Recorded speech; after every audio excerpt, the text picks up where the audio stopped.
Hi, hello everyone. Welcome to Aifer Education. Today we are going to discuss about feminism. നമ്മൾ UGCNET പെർസ്പെക്റ്റീവിൽ literary theory വളരെ important ആണ്. So today നമ്മൾ literary തിയറിയിൽ feminism ആണ് നോക്കാൻ പോകുന്നത്. So today we will be discussing about the major things regarding or major features regarding feminism. Feminism as a movement എങ്ങനെയാണ് evolve ചെയ്തു വന്നത്? What are the major features or what are the major characteristics they put forward to? അവർ മുന്നോട്ട് കൊണ്ടുവച്ച പ്രധാനപ്പെട്ട ideologies എന്തൊക്കെയാണ്? And more than that, we are going to discuss about the waves of feminism. ഏതൊക്കെ waves ആയിട്ടാണ് അത് develop ചെയ്ത് നമ്മൾ ഇന്ന് കാണുന്ന രീതിയിലുള്ള ഒരു ഫെമിനിസത്തിലേക്ക് എത്തിപ്പെട്ടത് and the major proponents as well as the major writers behind that. അങ്ങനെയുള്ള കുറച്ച് കാര്യങ്ങളാണ് today we are going to discuss about.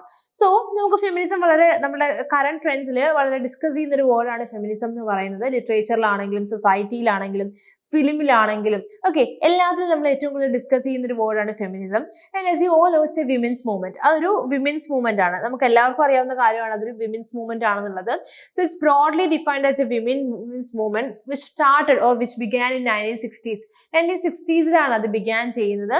And actually the major focus for feminism was that the equality of rights. സ്ത്രീകൾക്കും പുരുഷന്മാർക്കും ഒരേപോലെ rights വേണം എന്നുള്ള അല്ലെങ്കിൽ ഒരേപോലെ സ്റ്റേറ്റസ് വേണം എന്നുള്ള ഒരു പ്രധാനപ്പെട്ട കോർ ഫീച്ചർ വെച്ചിട്ടാണ് ആക്ച്വലി ഫെമിനിസം വെൻ ഫോർവേഡ് മുന്നോട്ട് വന്നത്. ആ ഒരു പെർട്ടിക്കുലർ കോർ വാല്യൂ വെച്ചിട്ടാണ്. അതായത് ജെൻഡർ വൈസ് ഡിഫറൻസ് പാടില്ല. റിലേറ്റീവ് ഓഫ് ജെൻഡർ നമ്മൾ ഒരിടത്തും സോഷ്യൽ ക്ലാസ് വെച്ചിട്ട് ഒന്നും തന്നെയും നമുക്ക് മാർജിനലൈസേഷൻസ് പാടില്ല. They should be treated equal. സെക്സസിനെ ആണെങ്കിലും ജെൻഡേഴ്സിനെ ആണെങ്കിലും they should be treated equal. അതാണ് ഫെമിനിസത്തിന്റെ ഒരു കോർ പെർസ്പെക്റ്റീവ് എന്ന് പറയുന്നത്. Okay, it's a women's movement ആണ്.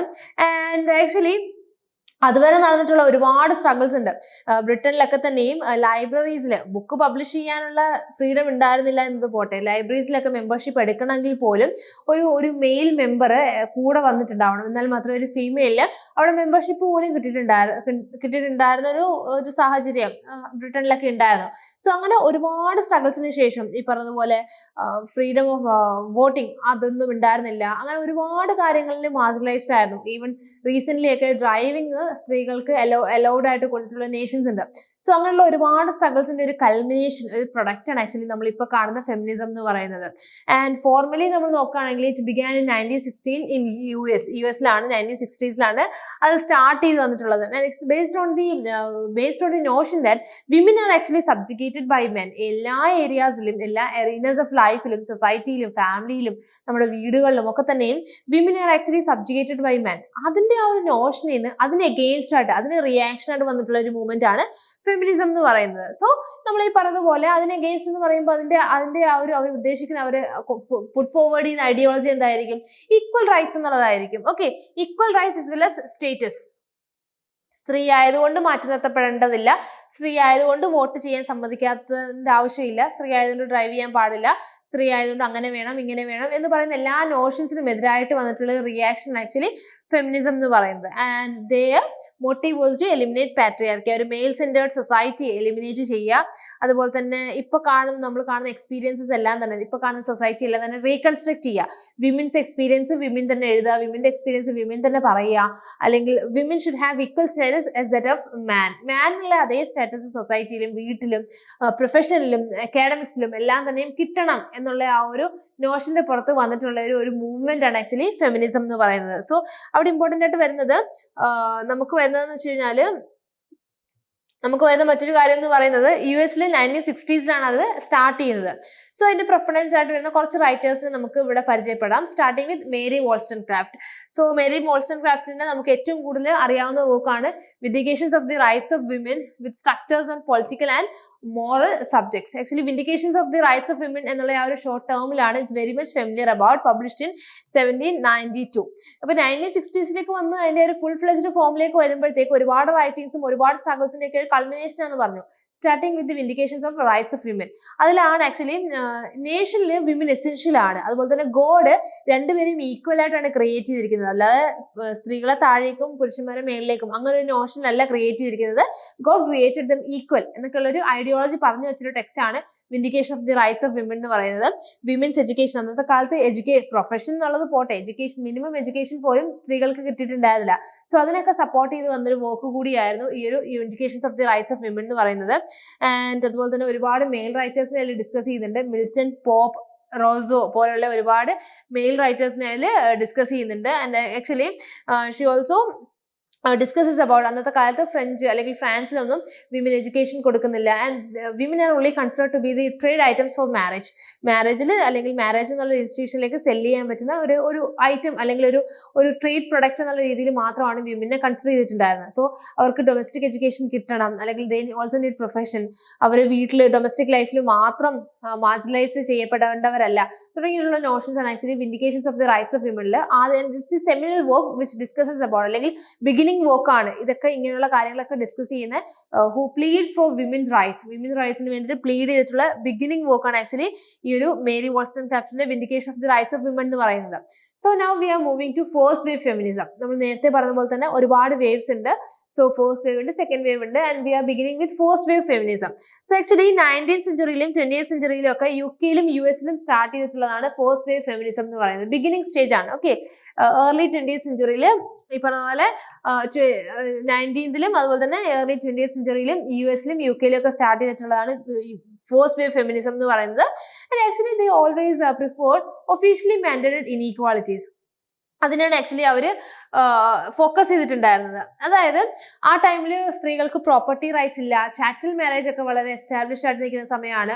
അങ്ങനെയുള്ള വളരെ ചെറിയ ചെറിയ കാര്യങ്ങളായിരുന്നു. ഇപ്പം നമുക്ക് ചെറുതെന്ന് തോന്നുമെങ്കിലും അന്നത്തെ കാലത്ത് വലിയ കാര്യങ്ങളായിരുന്നു അതൊക്കെ. ചാറ്റൽ മാരേജിനെ ഒപ്പോസ് ചെയ്യുക, അല്ലെങ്കിൽ പ്രോപ്പർട്ടി റൈറ്റ്സ് സ്ത്രീകൾക്കും കൂടി വേണം, അതുപോലെ തന്നെ റൈറ്റ് ടു വോട്ട്, ഇതൊക്കെ അന്നത്തെ അങ്ങനത്തെ സോഷ്യൽ ആയിട്ടുള്ള പൊളിറ്റിക്കൽ ആയിട്ടുള്ള എലമെന്റ്സിനെ ഫോക്കസ് ചെയ്തിട്ടുണ്ട്. ലാംഗ്വേജിലേക്കും റൈറ്റിംഗിലേക്കും ഒന്നും വന്നില്ല.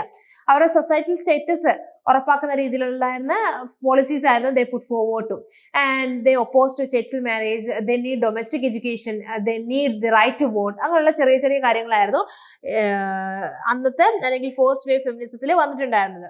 And the writers of the works that are important regarding first wave feminism starting with the subjugation of women. So first wave ഫെമിനിസത്തിൽ വളരെ ഇൻഫ്ലുവൻസിംഗ് ആയിട്ട് വന്നിട്ടുള്ള ടെക്സ്റ്റുകളിൽ ഒന്നാണ് subjugation of women written by JS Mill and HT Mill. രണ്ട് authors ഉണ്ട്, JS മില്ലും JS മില്ലാണ് നമ്മൾ കൂടുതലും പറയാറുള്ളത്, പക്ഷെ authored by HT Mill. Okay, so the subjugation of women published in 1869. Actually it also discusses about the inequalities faced by women. സ്ത്രീകൾ face ചെയ്യുന്ന inequalities and about the right to vote തുടങ്ങിയ കാര്യങ്ങളൊക്കെയാണ് ആ ഒരു അഡൽട്ട് ഫ്രാഞ്ചൈസ് തുടങ്ങിയ കാര്യങ്ങളൊക്കെയാണ് it delt with.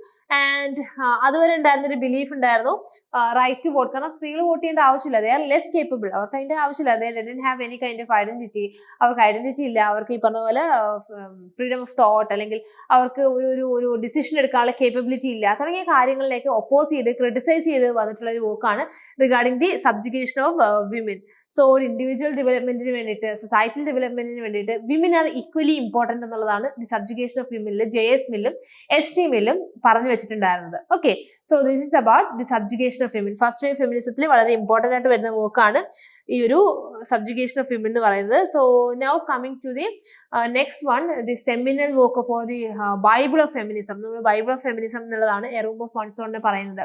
And which is still relevant. അന്ന് Virginia Woolf 1929 എഴുതിയത്, അതിലുള്ള ഐഡിയോളജീസ് എല്ലാം തന്നെയും അതിലുള്ള കോൺസെപ്റ്റ്സ് എല്ലാം തന്നെയും even which is still relevant in this 21st century. Okay, Virginia വൂൾഫിന്റെ വർക്കാണ് 1929 പബ്ലിഷ്ഡ് ആണ്. And here she talks about the financial independence that women needs.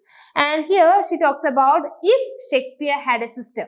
ഷേക്സ്പിയറിന് അത്രയും കേപ്പബിൾ ആയിട്ടുള്ള, അത്രയും സ്കിൽഡ് ആയിട്ടുള്ള, അത്രയും റെപ്യൂട്ടഡ് ആയിട്ടുള്ള ഷേക്സ്പിയറിന് അതേ ജീനിയസിലുള്ള ഒരു സിസ്റ്റർ ഉണ്ടായിരുന്നെങ്കിൽ what would be her condition? This is what Virginia Woolf discusses in a room of one's own. Okay, actually ഇതിൽ ഒരു ഫിക്ഷണൽ ക്യാരക്ടറിനെ അവർ ക്രിയേറ്റ് ചെയ്യുന്നുണ്ട്, Judith Shakespeare. And there is a famous statement, a women must have money and a room of her own if she is to write fiction. നമുക്ക് ഇപ്പോഴും അറിയാവുന്ന കാര്യമാണ്. ഒരു വിമൻ ഇൻഡിപെൻഡൻസ് എന്ന് പറയുമ്പോൾ നമുക്ക് എന്തെങ്കിലും, കാരണം അന്നത്തെ കാലത്ത് വർക്ക്സ് പബ്ലിഷ് ചെയ്യാന്നൊക്കെ പറയുന്നത് വളരെ ബുദ്ധിമുട്ടുള്ള കാര്യമാണ്. സോ അങ്ങനെ വേണമെന്നുണ്ടെങ്കിൽ she should have some financial ഇൻഡിപെൻഡൻസും വേണം. And she should have a room of her own to write fiction. അവൾക്ക് അവളുടേതായ റൂമും വേണം.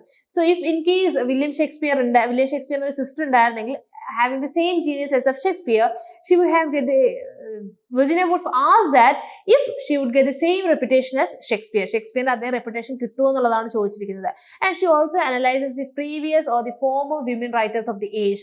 ആ ടൈമിൽ എത്ര മെയിൽ റൈറ്റേഴ്സ് ഉണ്ട്, പക്ഷെ എത്ര ഫീമെയിൽ റൈറ്റേഴ്സ് കുറവാണെന്നുള്ളത് she is going through a library and she is analyzing about the women writers of the time. ആ ഒരു ടൈമിൽ വിമൻ റൈറ്റേഴ്സിനെ ഐഡന്റിഫൈ ചെയ്യുന്നുണ്ട്. Okay, so here she talks about the financial independence every women should achieve. എല്ലാ സ്ത്രീകളും അവരുടെ development, അവർക്ക് ഈ പറഞ്ഞതുപോലെ ഇൻഡിപെൻഡന്റ് ആയിട്ട് ജീവിക്കണം എന്നുണ്ടെങ്കിൽ ആ ഒരു ഫിനാൻഷ്യൽ ഇൻഡിപെൻഡൻസിനെ കുറിച്ചാണ് actually Virginia Woolf talks about here. Okay, നമ്മള് ബൈബിൾ എന്നുള്ള രീതിയിലാണ്, ഫെമിനിസ്റ്റ് ബൈബിൾ എന്നുള്ള രീതിയിലാണ് we consider a room of one's own. Now coming to the second sex written by Simone de Beauvoir. Simone de ബവറിന്റെ next important work ആണ് 1949 published ആയിട്ടുള്ള the second sex എന്ന് പറയുന്നത്. And here she says that one is not born but rather becomes a women. നമ്മൾ ജനിക്കുമ്പോൾ എന്താണ്, സ്ത്രീകളും പുരുഷന്മാരും വളരെ ഈക്വൽ ആയിട്ടാണ് ജനിച്ചു വരുന്നത്. അല്ലെങ്കിൽ നമ്മൾ ബേബീസിന്റെ ഇടയ്ക്ക് ഒരിക്കലും നമ്മൾ ജെൻഡർ ഡിഫറൻസിൽ നോക്കാറില്ല. But then later becomes one. പിന്നീട് നമ്മളെ അങ്ങനെ മോൾഡ് ചെയ്ത് അങ്ങനെ ആക്കിയെടുക്കുക എന്നുള്ളതാണ് what സിമൻ D bowel talks about. Okay, and she strongly proposed the idea that gender attributes are socially constructed. Gender എന്നുള്ളതും സെക്സ് എന്നുള്ളതും ആ ഒരു വേർഡ്സിന്റെ ടേംസിന്റെ ഡിഫറൻസ് കൂടി സിമൻ D bowel always explains in this work. കാരണം ജെൻഡർ ആസ്പെക്ട്സ് എന്ന് പറയുന്നത്, സ്ത്രീത്വം എന്ന് പറയുന്നത് ദിസ് ഈസ് ലൈക്ക് ദിസ് ഇങ്ങനെയൊക്കെ ആയിരിക്കണം, ഈ രീതിയിൽ കാണണം, ഈ രീതിയിൽ പെരുമാറണം, all this things are socially constructed എന്നുള്ളതാണ് സിമൻ ഡി ബവർ പറയുന്നത്. And she also talks about the other. കാരണം മെയിൻ ആയിട്ട് അതർ എന്ന് പറയുന്നത് എന്താ, മാർജിനലൈസ്ഡ് സെക്ഷൻ ആണ്. ഓക്കെ, ആ ഒരു വിമൻ മാർജിനലൈസ്ഡ് സെക്ഷനെ കുറിച്ചും അതുപോലെ തന്നെ അതിലെ എബറേഷൻസിനെ കുറിച്ചും she talks about in the second sex. Now coming to the second wave feminism. First wave feminismത്തിലും ആ റൈറ്റ് ടു വോട്ടും അതുപോലെ തന്നെ പ്രോപ്പർട്ടി റൈറ്റ്സ് ഒക്കെ ആണെങ്കിൽ കുറച്ചും കൂടി ഫോക്കസ്ഡ് ആയിട്ടാണ്, കുറച്ചും കൂടി പൊളിറ്റിക്കൽ ആയിട്ടാണ് ഇവിടെ സെക്കൻഡ് വേവ് ഫെമിനിസം വരുന്നത്. And the talked about political equality. നേരത്തെ നമ്മൾ സോഷ്യൽ ഇക്വാലിറ്റി ആണ് പറഞ്ഞിട്ടുണ്ടെന്നുണ്ടെങ്കിൽ ഹാസ് നോട്ട് പൊളിറ്റിക്കൽ ഇക്വാലിറ്റി വന്നിട്ടില്ല എന്നുള്ളതാണ് the talked about. So here the talked about the health, child care equality, അതുപോലെ തന്നെ ഈ ഒരു സെക്സിസ്റ്റ് സ്റ്റീരിയോ ടൈപ്പ്, ഇങ്ങനെയൊക്കെ നടക്കണം, ഇങ്ങനെയൊക്കെ നടന്നില്ലെങ്കിൽ മോശമാണ്, സ്ലട്ട് ഷെയ്മിങ്, ഇതിനൊക്കെ എതിരെയുള്ള ആ ഒരു അതൊക്കെ കംപ്ലീറ്റ്ലി എന്താണ്, it has some kind of psychological disadvantages. So അതിനൊക്കെയാണ് ഈ ഒരു സെക്കൻഡ് വേവ് ഫെമിനിസത്തിൽ അഡ്രസ് ചെയ്യുന്നത്. ഓക്കെ, ഈ ഒരു സ്ഫിയറോട്ടാണ് ആക്ച്വലി അതുവരെ എന്ന് വെച്ച് കഴിഞ്ഞാൽ ഫെമിനിസം സോഷ്യൽ സ്ഫിയറിലാണ് നിന്ന് തുടങ്ങിയിട്ടുള്ളത്. And coming with second wave feminism it entered the academic sphere. കുറച്ചും കൂടി അക്കാഡമിക് ലെവലിലേക്ക്, പൊളിറ്റിക്കൽ ലെവലിലേക്കൊക്കെ ഫെമിനിസം വന്നു തുടങ്ങുന്നത് സെക്കൻഡ് വേവ് ഫെമിനിസത്തിലൂടെയാണ്. സോ റൈറ്റ് ടു വോട്ടും ബാക്കിയുള്ള സൊസൈറ്റിയിലായിട്ടുള്ള ആ ഒരു ഇനീക്വാളിറ്റീസ് ഒക്കെ അഡ്രസ് ചെയ്തതിനു ശേഷം ദേ മൂവ്ഡ് ഓൺ വിത്ത് കുറച്ചും കൂടി അവർ എന്തായി, ഫോക്കസ്ഡ് ആയി, കുറച്ചും കൂടി അക്കാഡമിക് സ്ഫിയേഴ്സിൽ അവർ വന്നു തുടങ്ങി. അതിൽ ഇമ്പോർട്ടൻ്റ് ആയിട്ട് വരുന്ന ഒരു വർക്കാണ് കെയ്റ്റ് മില്ലറ്റിന്റെ സെക്ഷൽ പൊളിറ്റിക്സ് എന്ന് പറയുന്നത്, പബ്ലിഷ്ഡ് ഇൻ 1969. ഇതില് she demonstrates how patriarchy penetrates literature, philosophy, psychology and politics. Patriarchy എന്തിൽ മാത്രമാണ്, സൊസൈറ്റിയിലും വീടുകളിലും മാത്രമല്ല, എങ്ങനെയാണ് സൈക്കോളജിയിലേക്ക് വരുന്നത്, എങ്ങനെയാണ് പൊളിറ്റിക്സിലേക്ക് വരുന്നത്, എങ്ങനെയാണ് ഈവൻ ലിറ്ററേച്ചറിലേക്ക് വരെ വരുന്നത് എന്നുള്ളത്, എങ്ങനെയാണ് വിമനെ റെപ്രസെന്റ് ചെയ്ത് മാൻ എഴുതുന്നത്, വിമന്റെ എക്സ്പീരിയൻസ് മെന്നാണ് പറയുന്നത്, വിമൻ ഇങ്ങനെയായിരിക്കും ചിന്തിക്കുക എന്നുള്ളത് മെന്നാണ് പറയുന്നത്. സോ അങ്ങനെയുള്ള രീതിയിലുള്ള അഡ്വാൻസ്ഡ് ആയിട്ടുള്ള അനലിറ്റിക്കൽ കാര്യങ്ങളൊക്കെ തന്നെയും വരുന്നത് സെക്കൻഡ് വേവ് ഫെമിനിസത്തിലാണ്. ആക്ച്വലി കെയ്റ്റ് മില്ലറ്റിന്റെ സെക്ഷൽ പൊളിറ്റിക്സിൽ അതൊക്കെ തന്നെയാണ് പറയുന്നത്. And there she criticises about DS ലോറൻസിനെ നല്ല രീതിയിൽ ക്രിട്ടിസൈസ് ചെയ്യുന്നുണ്ട്. അതുപോലെ തന്നെ ഹെൻറി മില്ലറിന്റെ the Tropic of Cancer and the Tropic of Capricorn, Norman Mailer's, the Naked and the Dead, ഇതിലൊക്കെ എന്ന് വെച്ച് കഴിഞ്ഞാൽ യു ക്യാൻ സി ഡിഎസ് ലോറൻസിന്റെ വർക്ക്സിൽ you can see women are portrayed as sexual objects. കാരണം ഒരു എന്താ പറയുക, ഒരു ഭംഗിക്ക് വേണ്ടിയിട്ട്, ഒരു എസ്തെറ്റിക് പ്ലഷറിന് വേണ്ടിയിട്ട്, ഒരു സെക്ഷൽ പ്ലഷറിന് വേണ്ടിയിട്ട് women R treated as sexual objects. So അതിനെയൊക്കെ കെയ്റ്റ് മില്ലറ്റ് നല്ല രീതിയിൽ അഡ്രസ് ചെയ്യുകയും നല്ല രീതിയിൽ ക്രിട്ടിസൈസ് ചെയ്യുകയും ചെയ്യുന്നുണ്ട്. Okay, so that's about Sexual Politics by Kate Millett, published in 1969. Now coming to the next works coming under the same wave, കുറച്ച് works, ഒരുപാട് ഇമ്പോർട്ടൻറ്റ് വർക്ക്സ് അല്ല, but you should know about the names. അതിൽ തന്നെ വളരെ important ആയിട്ടുള്ള Mary എൽമന്റെ thinking about women, published in 1968, Betty Friedan's the feminine mystique in 1963, Germaine Greer's the female eunuch in 1971, and Juliet Mitchell's women's estate in 1975, which all are important under the perspective of second wave feminism. ആ ഒരു second വേവിൽ വന്നിട്ടുള്ള works ആണ് ഇവിടെ കൊടുത്തിട്ടുള്ളത്, ഈ ഒരു second sex കൂടാതെ. Now coming to the third wave feminism. Third wave feminism എന്ന് പറയുമ്പോൾ 1980s വളരെ പ്രോമിനന്റ് ആയിട്ട് വന്നിട്ടുള്ളതാണ് തേർഡ് വേവ് ഫെമിനിസം എന്ന് പറയുന്നത്. Here they focused on language writing. കാരണം ഇപ്പോൾ ഫാലോഗോസെൻട്രിസം ഒക്കെ പറയുന്ന പോലെ ഫാലസ് വെച്ചിട്ട്, മെയിൽ ഓർഗൻ വെച്ചിട്ട് ഒരു മെയിലിന് ഒരു ഡോമിനൻസ് ക്രിയേറ്റ് ചെയ്യാറുണ്ട് ലാംഗ്വേജിലും അതുപോലെ തന്നെ സൊസൈറ്റിയിലും ഒക്കെ തന്നെ. എങ്ങനെയാണ് ലാംഗ്വേജിലേക്ക് ഈ ഒരു പാട്രിയാർക്കി എൻറ്റർ ചെയ്യുന്നത് എന്നുള്ളതാണ് ദേ ടോക്ഡ് അബൌട്ട്. ലാംഗ്വേജിലേക്ക്, റൈറ്റിംഗിലേക്ക്, അതുപോലെ തന്നെ ആ ഒരു എങ്ങനെയാണ് ജെൻഡർ റെപ്രസെൻറ്റേഷൻസ് വർക്കുകളിൽ വരുന്നത്, എങ്ങനെയാണ് ജെൻഡർ റെപ്രസെൻറ്റേഷൻസ് ഫിലിംസിൽ വരുന്നത്, ലിറ്ററേച്ചറിൽ വരുന്നത് തുടങ്ങിയ കാര്യങ്ങളൊക്കെയാണ് തേർഡ് വേവ് ഫെമിനിസത്തിൽ അനലൈസ് ചെയ്യുന്നത്. ആൻഡ് ആക്ച്വലി തേർഡ് വേവ് ഫെമിനിസത്തിലേക്ക് വന്നു തുടങ്ങിയപ്പോഴാണ് it came to be associated with Marxist feminism, അതുപോലെ തന്നെ സൈക്കോ അനലിറ്റിക് ഫെമിനിസം, അങ്ങനെയുള്ള കുറെ ബ്ലാക്ക് ഫെമിനിസം, പോസ്റ്റ് സ്ട്രക്ചറലിസ്റ്റ് രീതിയിൽ ഒരുപാട് റീഡിങ്സ് ഒക്കെ, മാർക്സിസ്റ്റ് റീഡിങ്സ് ഒക്കെ, അക്കാഡമിക് സ്പിയേഴ്സിലേക്ക് ഒരുപാട് കൈൻഡ് ഓഫ് റീഡിങ്സും അതുപോലെ തന്നെ ഡെപ്തിലുള്ള റീഡിങ്സും ഒക്കെ വരുന്നത് ഈ ഒരു തേർഡ് വേവ് ഫെമിനിസത്തിലാണ്. അവിടെയാണ് ശരിക്കും ഈ ഒരു ഇങ്ങനെയുള്ള കാര്യങ്ങളൊക്കെ തന്നെയും വരുന്നത്. ഓക്കെ, കാരണം മാർക്സിസ്റ്റ് രീതിയിൽ അത് ചിന്തിക്കാൻ തുടങ്ങി, അതുപോലെ തന്നെ കംപ്ലീറ്റ്ലി പോസ്റ്റ് സ്ട്രക്ചറലിസം ഡീകൺസ്ട്രക്ട് ചെയ്ത് ഇതുവരെയുള്ള എല്ലാ ജെൻഡർ സ്റ്റീരിയോടൈപ്സും മാറ്റിയിട്ട് ചിന്തിക്കാൻ തുടങ്ങി. അങ്ങനെയുള്ള ഡിഫറൻസസ് ഒക്കെ ആക്ച്വലി വരുന്നത് എവിടെയാണ്? ഈ ഒരു തേർഡ് വേവ് ഫെമിനിസത്തിലാണ്. Okay, so this is all about feminism. Feminism എന്താണെന്ന് പറഞ്ഞു, മേജർ പ്രൊപ്പണൻസിനെ പറഞ്ഞു, മേരി വോൾസൺക്രാഫ്റ്റിനെ പറഞ്ഞു, അതുപോലെ തന്നെ ഫസ്റ്റ് വേവ് ഫെമിനിസം മേജർ ടെക്സ്റ്റുകളും, സെക്കൻഡ് വേവ് ഫെമിനിസം ടെക്സ്റ്റുകളും, തേർഡ് വേവ് ഫെമിനിസം എന്താണെന്ന് പറഞ്ഞു. Okay, that's all for today. Thank U.